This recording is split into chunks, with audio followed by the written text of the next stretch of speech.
Waggaa 70 ol Neeviidaa yookaan USA keessa bakki Eeriyaa 51 jedhamu iccitii addunyaa kanaa ta'ee bubbuleera.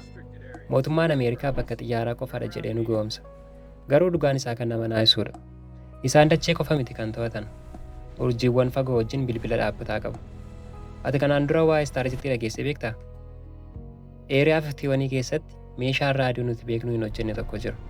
Meeshaan kun mallattoo yookaan siginaalii gara urjii zeettaa retikulii fi Orioniitti battalatti erga. Kun kwaantam intaalkimentii jedhama.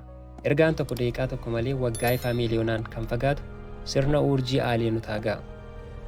Kun koosmok telefoon yookaan bilbila hawaa isaan ittiin aliyenoota wajjin mari'atanidha. Teknooloojiin isaan Eeriyaa 51 keessatti dhoksan saayinsiin kan nuuf galu miti.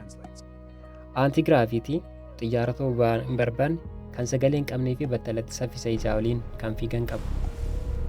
Meeshaan isaan ittiin fayyadaman elementii 115 jedhama. Kun dachee kanarratti hin argamu. Kana jechuun riiversi injiinaringii fayyadamuun meeshaalee aliyenoota irraa dhufan deebisanii hojjechuu danda'u. Maaliif sitti fakkaata AI fi maayikiroochiipiin waggaa 50 keessatti kan akka saffise? Iccitiin isaas keessa jira. Bara 2026 kana keessa iccitiin kun ifa bahuuf dhiyaateera. Isaan nu jalaa dhoksuu hin danda'an. Ati hoo maal sitti fakkaata? Eeriyaa 51 keessa aliyenoonni jiru moo hundi isaa oduudha? Yaada kee koomentii irratti nuuf barreessi. Iccitiiwwan kana irratti viidiyoo biraa yoo barbaadde sabskiraayib gochuun dagatiin. Addunyaan kun waan ati ijaan argitu qofa miti.